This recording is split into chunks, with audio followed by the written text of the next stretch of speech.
Fala galera! Bom, primeira vez que eu tô voltando aqui desde os vídeos da viagem, né? Eu sei que eu fiquei meio sumido, mas assim, eu tava postando vídeo lá no American Horror Story Brasil e infelizmente não tá tendo nenhuma condição de eu manter os dois canais atualizados da mesma forma. Mas eu não vou deixar aqui sem vídeo e é por isso que hoje eu tô aproveitando aí o lançamento e o hype de um filme que eu gostei muito pra poder vir aqui falar com vocês sobre ele. Primeiro porque eu gostei muito do filme e segundo porque eu descobri que tem muita treta por trás desse filme, inclusive envolvendo aí o nome da nossa queridíssima Disney, que tem feito algumas coisas pelas gays, mas aparentemente nem tantas coisas assim. Assim, caso não aparentemente, até porque a gente já tem visto aí o nome da Disney envolvido com muita coisa não muito legal tem uns tempos. Mas de qualquer forma, antes de eu começar a falar aí sobre Nimona, a última grande animação aí da Netflix, já quero pedir pra vocês se inscreverem aqui no canal se vocês ainda não são inscritos, deixarem o like de vocês aqui embaixo também. Lembrando que minhas redes sociais e o meu apoio estão aqui na descrição, então se você quer apoiar o meu canal, é só clicar ali que tem todos os pacotes, tudo certinho. Então é isso, galera, vamos falar de Nimona e de todas as tretas que rolaram aí nos bastidores desse filme. Nimona é uma animação americana de 2023 que lançou agora em junho, né, dia 30 de junho, se eu não me engano, então tem bem pouco tempo, até porque hoje é dia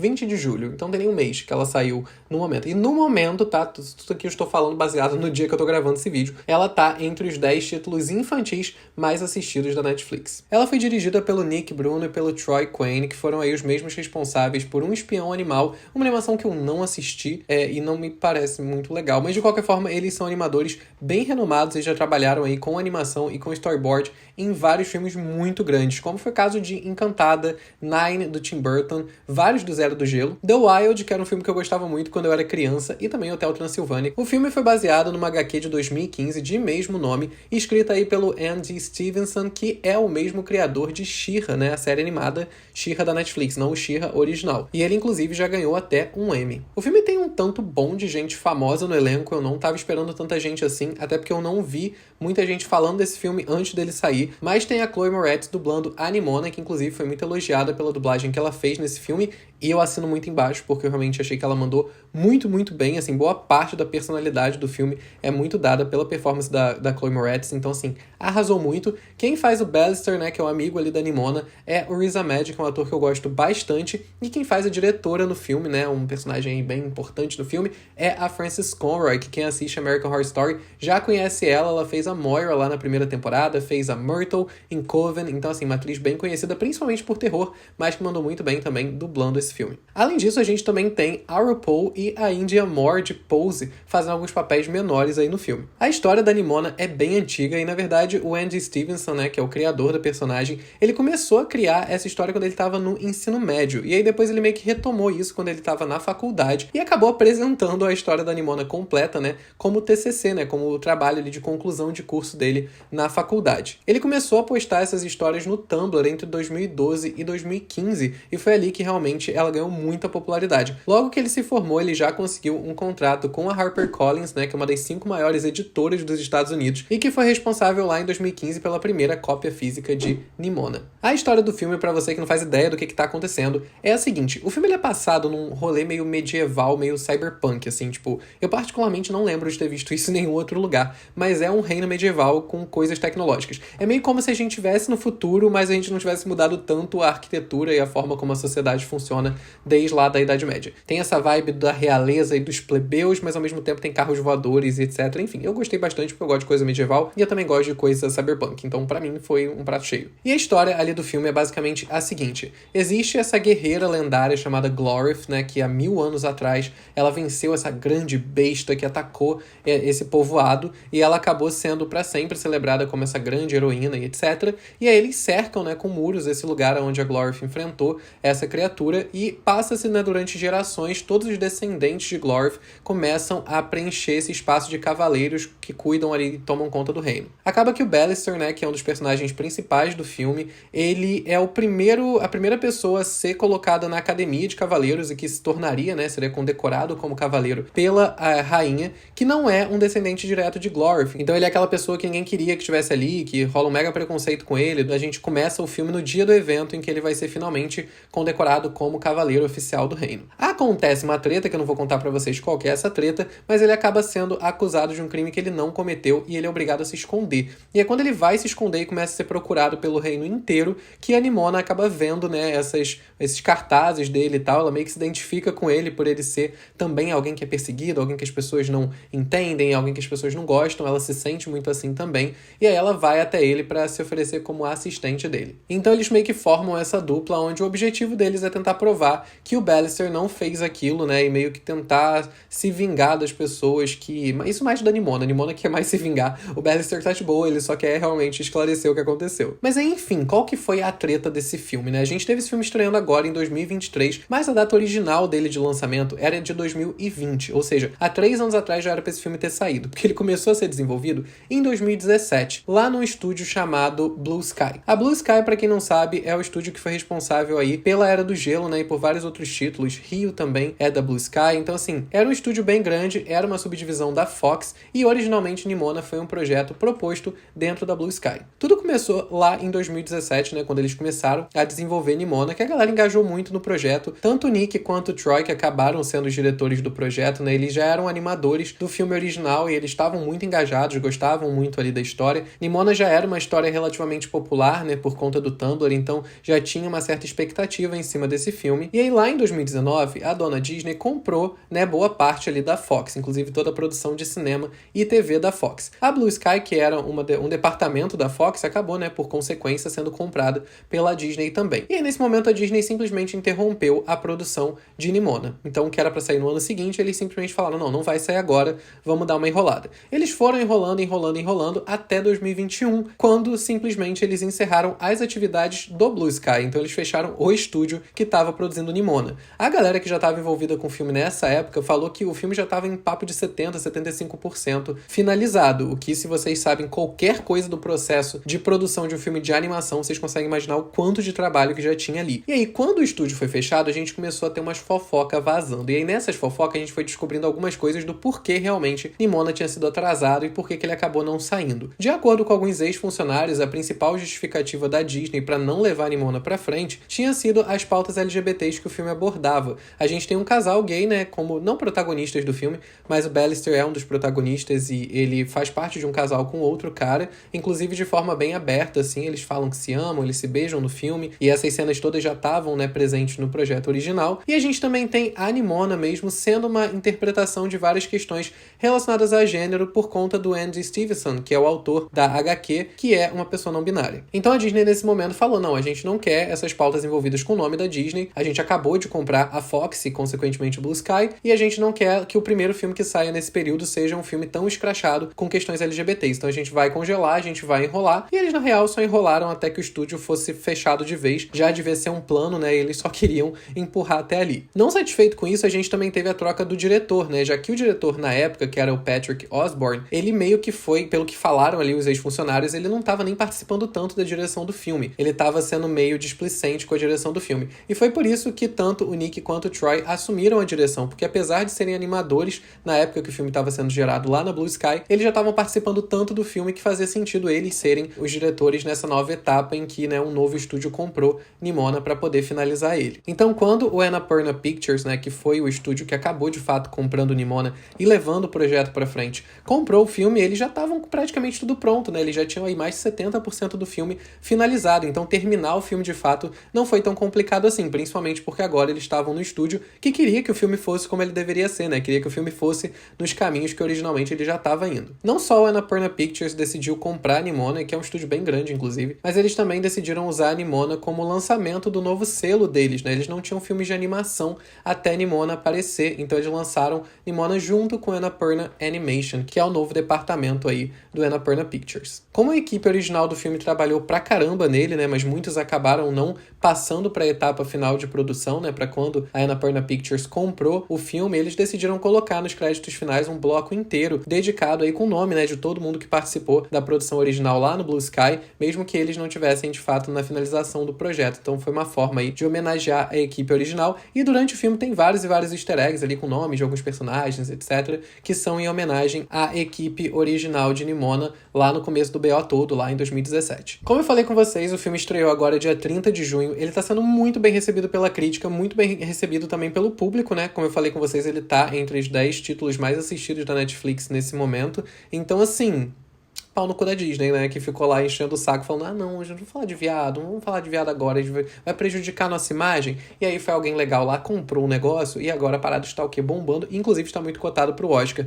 do ano que vem. Algumas páginas aí de termômetro do Oscar já estão colocando a Nimona como quase garantido de uma das animações indicadas aí a melhor animação no Oscar de 2024. E eu sei que isso pode ser meio surpreendente para muita gente, o fato da Disney, que é uma empresa que recentemente tem engajado muito em questões de diversidade, em questões, né, de tentar pluralizar e suas produções, ter feito isso, né? Mas a gente tem que lembrar também, por mais que a gente fique feliz que a Disney faz algumas coisas, a gente também não pode se deixar iludir acreditando que a Disney é uma grande guerreira por justiça social. A gente tem que lembrar que a Disney é uma empresa bilionária e que no final das contas eles estão sim pensando muito em dinheiro. Então, por mais que sejam benéficas várias dessas mudanças que são feitas nesses filmes, né? Porque no final das contas elas sim aumentam representatividade, sim, elas ajudam muitas pautas a avançar em inúmeras discussões. Então é muito importante que uma empresa com essa projeção esteja colocando essas pessoas ali, e a gente não pode se deixar enganar também achando que eles só estão querendo ser muito legais, né? Se aquilo ali não estivesse dando dinheiro nenhum, se aquilo ali não estivesse colocando a marca deles aonde eles querem ser colocados, eles não estariam fazendo esses sacrifícios. Então, nesse momento, lá em 2019, quando eles compraram a Fox, não estava na agenda deles ali naquele momento colocar essas pautas nos filmes. Então, nesse momento, mesmo sendo uma história vinda, né, de um background LGBT, que fala de uma forma super sutil e super natural, até porque no mundo da Nimona não tem homofobia nem nada, então assim, era uma coisa muito claramente capaz de conversar com criança e capaz de conversar com o público da Disney, mas naquele momento eles acharam que aquilo não ia bater bem pra marca e decidiram tirar do rolê. E quanto ao que eu achei do filme, como eu já falei pra vocês aqui, né, ele claramente tem uma essência LGBT muito forte, e assim, fora a parte mais explícita, né, da narrativa LGBT, que a gente tem o Ballister com o namorado dele, eu acho que eu notei que Ambrosius é o nome do namorado do Ballister. A gente tem esse romance sendo apresentado pra gente logo numa das primeiras cenas, e a gente, como eu falei, tem cena de beijo, sabe, a gente tem cenas de afeto muito claro entre eles declaram o amor deles um pelo outro o tempo todo, então não é uma coisa que fica subentendida, é uma coisa realmente explícita e que não traz muito essa pauta da homofobia pro filme por conta de, nesse mundo da Nimona não existia homofobia, né? A gente só tem homofobia no mundo hoje em dia por conta de inúmeras construções e caminhos que a gente tomou historicamente. Então, nesse filme a gente tem uma história que vai pra um lugar completamente diferente do nosso. Então não é um mundo que se parece com o nosso. E, consequentemente, não faz muito sentido ter homofobia nesse mundo porque ele não tomou os caminhos que a gente tomou, né? Não tem crente. E eles vivem de boa, isso não é um BO. O grande BO do filme realmente com Ballister, da história ali dos personagens do filme com Ballister, é o fato dele não ser um descendente direto de Glorif, isso meio que tornar ele impuro de assumir aquele cargo dele. Mas fora esse lado, assim, bem explícito que a gente tem, né, desse romance do Ballister com o namorado dele, a gente tem inúmeras outras metáforas LGBTs que estão ali no meio, que não necessariamente você vai pegar e não necessariamente fazem qualquer diferença pra você entender o filme ou aproveitar o filme, tá?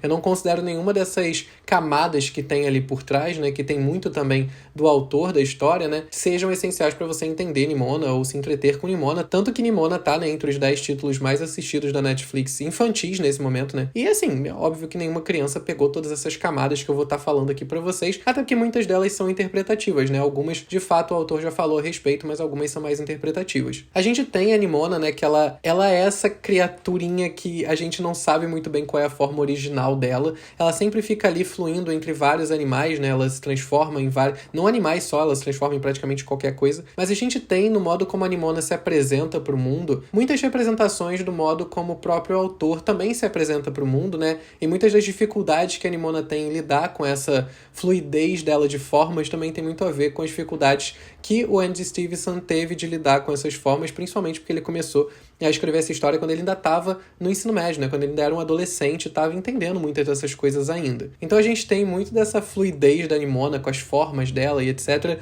Muito do que o autor tem em relação à fluidez de gênero dele mesmo. Primeiro que a gente acompanha a Nimona se tornando esse monstro para a sociedade, né? Que na verdade não se pauta em ela de fato ter feito mal para alguém, mas simplesmente pelo fato de que as pessoas não entendem a Nimona. Elas olham pra Nimona e falam, mano, a gente não entende o que você é. Você não é muito nada, você também não é exatamente alguma coisa, então a gente gente vai te excluir, né? Porque se a gente não entende, a gente mata. Praticamente assim que a sociedade funciona com qualquer coisa. Então a Nimona passa a ser um ser excluído da sociedade, né? Que acaba acumulando muita raiva e muito rancor de todo mundo que fez isso com ela, mas na realidade, na história da Nimona, ela não chegou a fazer mal pra ninguém, né? Ela simplesmente se apresentou de uma forma que as pessoas não entenderam. E não só a Nimona passa a ser muito odiada socialmente sem aparentemente nenhum motivo, como a gente também começa a ver essas instituições que controlam, né, a cultura daquela população ali naquele reino que a gente tá assistindo, reforçando, né, que a Nimona, esse monstro, essa coisa a ser evitada, essa coisa a ser combatida, a ser aniquilada, mesmo que eles não consigam apresentar de fato nenhum argumento muito convincente do porquê que a Nimona tem que ser aniquilada. Então a gente também traz essa pauta no filme, né, de como que instituições de poder conseguem criar, né, a cultura de condenação de grupos que são interessantes para elas condenarem, já que a existência daqueles grupos pode gerar perspectivas que sejam prejudiciais para a manutenção do poder dessas instituições. Então, a manutenção do ódio pela Nimona, a manutenção do ódio pelo Ballister, né, que vai para um outro caminho, ele também é benéfico para a manutenção daquela instituição de poder. E uma coisa muito legal que Nimona traz é que quando a gente escuta muitas vezes que uma coisa é monstruosa, que uma coisa é nociva, que uma coisa é errada, a gente para de tentar racionalizar em cima disso. A gente só absorve que é errado. A gente fala, não, é errado, é monstruoso. Aquilo ali não deveria estar ali, mesmo que a gente mesmo não consiga se convencer com argumentos decentes de que aquilo ali não deveria estar ali. E muitas vezes a pessoa que é colocada nessa posição de monstro para a sociedade, ela muitas vezes começa a se enxergar realmente como um monstro, como alguém que não merece estar ali. A Nimona, ela tem esses dois momentos no filme, né? O momento em que ela detesta muito ser colocada nessa posição de oprimida, de marginalizada, e tem um momento em que ela parece que meio que fala, tá, acho que então eu sou isso, né? Então ela passa meio que a absorver isso a um ponto que ela meio que assume esse papel de monstro, sabe? Fala, já que vocês querem que eu seja um monstro, então eu vou ser. O que também não é uma coisa que eles simplesmente tiraram do cu, né? Até porque existem vários estudos aí que mostram que a opressão, a marginalização, né, a exclusão de pessoas é um dos principais sentimentos que é gerado pela exclusão de uma pessoa dentro de um grupo social, é a raiva. Eu sinto que as pessoas têm um pouco de medo de falar disso, principalmente por muitos grupos minoritários serem associados a comportamentos raivosos, mas é um dos aspectos que a gente gera, assim, quando a gente exclui uma pessoa na sociedade. Ela fica triste, ela fica mal, ela desenvolve vários gatilhos, mas ela também sente raiva. Ela também sente raiva da injustiça que ela tá vendo muito clara na frente dela e que ela não vê ninguém do lado dela pra ajudar. Então, quando a gente coloca uma pessoa nessa posição e ela acaba se tornando uma pessoa raivosa,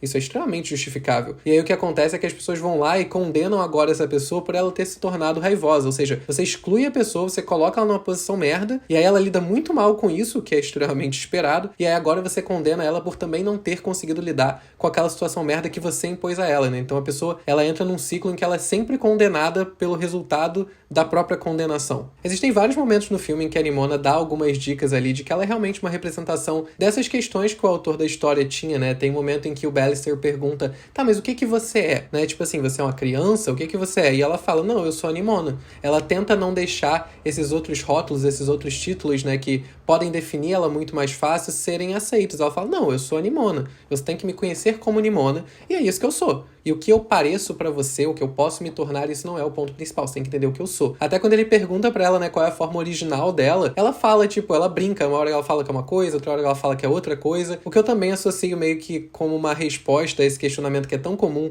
com pessoas não binárias, com pessoas trans, que é tipo, tá, mas o que você era? Como é que você nasceu? Meio que dando a entender que o modo como a pessoa veio ao mundo, né, a forma original dela ali, biológica, é a forma que deveria definir o que tá acontecendo hoje em dia, e tentando usar isso como um argumento pra diminuir o modo como aquela pessoa se reconhece, como aquela pessoa se identifica, né? Então, por mais que seja sutil, quando você entende que existe muito dessa relação do autor com as questões de gênero dele, você vê o quanto que a Nimona representa, até de formas bem claras ali no filme, muitas desses desafios aí internos em relação à sociedade que ele deve ter passado, deve passar até hoje. Eu amei Nimona porque eu acho que é um filme extremamente profundo pra quem decide prestar atenção em todas essas nuances, né? Em todos esses desdobramentos ali daquele plot inicial que a gente vê. É um filme que toca em muita coisa, independente de você ser uma pessoa LGBT ou não, e se conectar com esse lado LGBT da história, eu acho que é muito mais amplo do que isso, sabe? A Nimona é uma pessoa que não é entendida socialmente, sabe? É uma pessoa que não tem um espaço na sociedade porque ela é única. E isso faz com que a sociedade decida oprimir essa pessoa em vez de tentar entender o que ela é. Então, independente de você ser LGBT ou não, se você tá num grupo que não é compreendido e não é um grupo nocivo, que não faz mal a ninguém, mas que acaba recebendo ódio unicamente por ser diferente, por ser raro, a Nimona, ela representa qualquer pessoa que praticamente não faz nada de mal pra ninguém, mas